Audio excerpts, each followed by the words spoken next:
Man charged after Edinburgh, stabbing and tower block standoff. Emergency crews, including firearms officers, were deployed to the Calder area of the Scottish capital on Monday morning. A man has been charged after a disturbance in Edinburgh in which 2 people needed hospital treatment. Armed police locked down the Calder Gardens area of the Scottish capital following reports of a man with a bladed weapon at about 8:25 a.m. on Monday.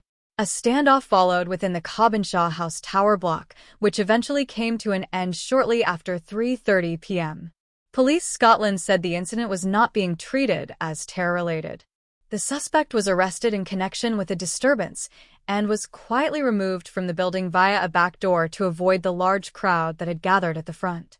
In an update on Tuesday, the force said the 23-year-old man has now been charged. The suspect is due to appear at Edinburgh Sheriff Court on Wednesday. Police Scotland confirmed 2 people were taken to the Royal Infirmary of Edinburgh with non-life-threatening injuries. A man suffered injuries consistent with being stabbed, while a woman suffered a laceration to her head, which is not believed to be caused by a bladed weapon. The force said both the man and woman have since been discharged. Throughout the day, many of those who gathered at the tower block told Sky News it was difficult to differentiate fact from fiction as there were so many rumors circulating online. Police Scotland later confirmed the incident was not a hostage situation, adding that it had not received any reports that the suspect had tried to enter a nearby nursery. Chief Inspector Scott Kennedy said, "I'm aware misinformation continues to be shared online about this incident, which could cause further distress in the local community. I'd like to be clear.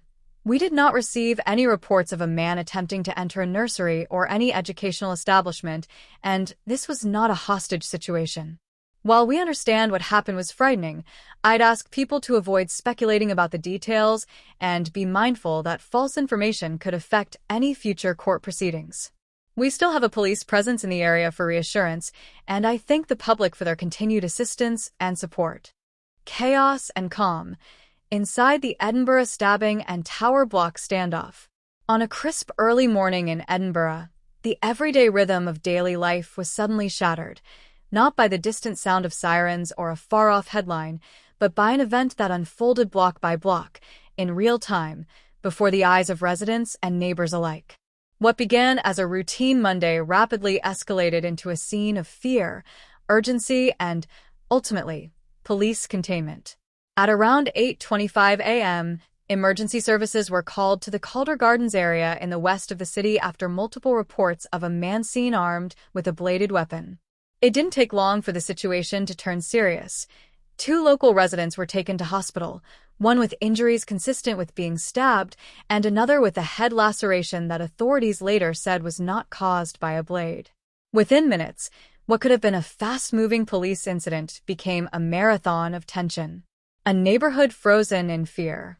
As word spread through the community, the streets around Cobbinshaw House, a high-rise tower block, were cordoned off by a growing array of police vehicles. Fire engines, ambulances, and specially trained units formed a protective perimeter, while residents watched from afar, anxious and unsure of what would come next. Schools and nurseries in the area were locked down as a precaution. Buses were diverted, corridors echoed with distant footsteps, and office workers who should have been sipping coffee were instead gripping phones, refreshing maps, and scanning social media for updates. Inside the cordon, armed officers moved methodically, communicating with command and coordinating a response designed to protect life above all else. The standoff that captivated a city. In the midst of the growing tension, the suspect, later identified as a 23-year-old man, made his way into the tower block. At some point during the long morning, he became barricaded in an upper-floor flat. From a window, his presence was captured in snippets of mobile footage that spread through social media, showing a figure leaning out onto the ledge as mounted police and onlookers held their breath. For hours, armed officers and negotiators engaged in a careful containment strategy. The standoff lasted until shortly after 3:30 p.m., when the suspect was safely taken into custody. Rather than risk a chaotic confrontation in full view, police chose a quieter approach, leading him out through a back door and into waiting vehicles before anyone outside the cordon could witness the resolution directly. It was a decision that underlined the delicate balance law enforcement must strike between transparency and control during high-risk events. Charged and court-bound. By the following day, authorities confirmed a significant development. The man had been formally charged in connection with the stabbing and the ensuing disturbance.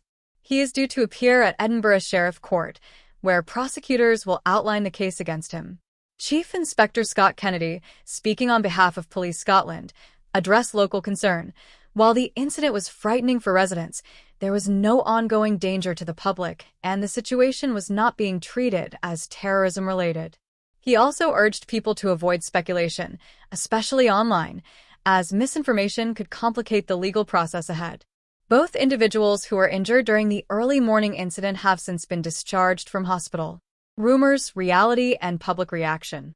In a world propelled by instant communication, events like this rarely unfold without commentary or conjecture.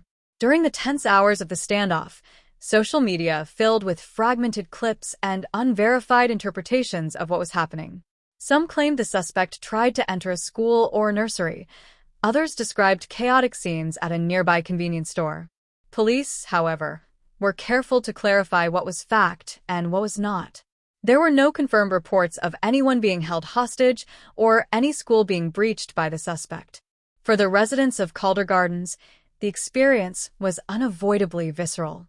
Bystanders reported seeing a man armed with 2 large knives circulating near a local shop at the outset, moments before officers arrived.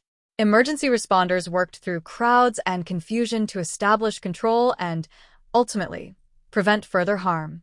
Calm after the storm. By mid-afternoon, the focus began shifting from crisis response to community reassurance. Police remained on site to answer questions and support neighbors uneasy after hours of lockdown and uncertainty. Nearby businesses reopened their doors, and the normal rhythms of the neighborhood, bus services, school runs, morning routines, began their slow return to normality. For many in Edinburgh, the incident was a stark reminder that violence can touch even familiar streets and daily commutes, and that public safety often depends on quiet, coordinated professional effort rather than dramatic confrontation.